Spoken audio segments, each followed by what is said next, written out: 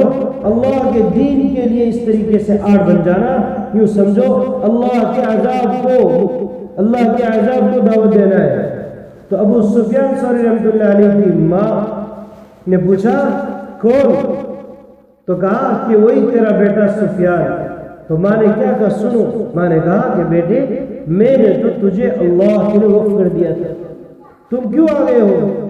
دیکھو میں نے اللہ کو تجھے دے دیا ہے، دے ہوئی چیز کو لینا یہ بڑی بے شرمی کی بات ہے، جاؤ یہیں سے واپس ہو جاؤ، دروازہ نہیں کھلے گا، اللقاء یوم اللقاء، قیامت کے دن ملاقات ہوگی۔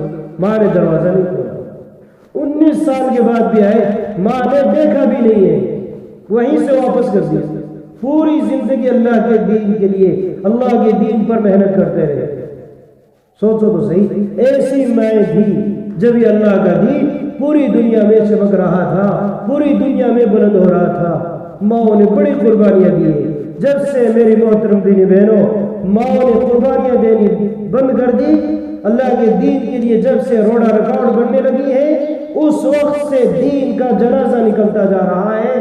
معاشرے کے اندر بے حیائیاں، معاشرے کے اندر برائیاں عام ہوتی جا رہی ہے۔ دیکھو آج ہمارے معاشرے کو بے دینی کی آگ لگ رہی، ہمارا معاشرہ، ہماری بستی بے دینی کی آگ میں سلگ رہا، بے دینی کی آگ میں جل رہا ہے۔ دیکھ لو بیاہ شادیوں کے اوپر ساری رسمیں، ساری خرافات جو ہوتی ہے ان میں سب سے زیادہ حق ماں بہنوں کا ہوتا ہے۔ عورتیں کہتی ہیں کہ نہیں میں اپنی بیٹی کی شادی اس طرح کروں گی، عورتیں کہتی ہیں کہ نہیں میں اپنے لڑکی کی شادی اس طرح کروں گی، یہ لین دین، یہ وہ فلاں دھکڑ، کہ نکاح کو اتنا مہنگا کر دیا، اتنا دشوار بنا دیا۔ حالانکہ نکاح تو بہت آسان تھا، لیکن رسم و رواج اور خرافات کو داخل کر گئے۔ اللہ ہم سب کی حفاظت فرمائے۔ یہ سب جہالت کی بنیاد پر ہے، دین سے دوری کی بنیاد پر ہے۔ اس لیے محترم دینی بہنوں اللہ کے دین کو سیکھنا ہے، اللہ کے دین کو خود بھی سیکھیں، خود بھی 3 دن کی جماعت میں جائیں اپنے محرم کے ساتھ، اور اپنے گھر والوں کو بھی نکالیں چلے 4 مہینے کے لیے، اور گھر کے اندر دیکھو تعلیم کا اہتمام کریں۔ ہمارے ہر گھر کے اندر تعلیم ہونی چاہیے، 5 وقت کی نماز کا اہتمام، قرآن کی روزانہ تلاوت، اور اسی طرح روزانہ فضائل اعمال، اور ایک دن منتخب احادیث کی تعلیم ہونی ضروری ہے، تاکہ ہمارے بچے، ہمارے بڑے، ہمارے بوڑھے، ان کی سب کا ذہن دینی بنے۔ جب فضائل آئیں گی، دین کی باتیں آئیں گی، ہمارے گھر میں جب تعلیم ہوگی، اللہ ہمارے گھر فرمایا کہ جس گھر کے اندر اللہ کا ذکر ہوتا ہے وہ گھر اس طریقے سے آسمان والوں کے یہاں چمکتے ہیں جس طرح دنیا والوں کے لیے آسمان پر ستارے چمک رہے ہیں۔ ستارے رات کو چمکتے کیسے دیکھ رہے ہیں ہم؟ فرمایا ایسے وہ گھر چمکیں گے اللہ کے ہاں، آسمان والوں کے ہاں، کہ جن گھروں کے اندر اللہ کا ذکر ہوگا۔ اس لیے میرے محترم دینی بہنوں ہم اپنے گھروں کو اللہ کے ذکر سے، اللہ کے قرآن کی تلاوت سے، عبادات سے، تعلیم سے مزین کریں۔ تو اس کا اعتبار ہے، تو اس کے لیے ہم فکر کریں، اس کے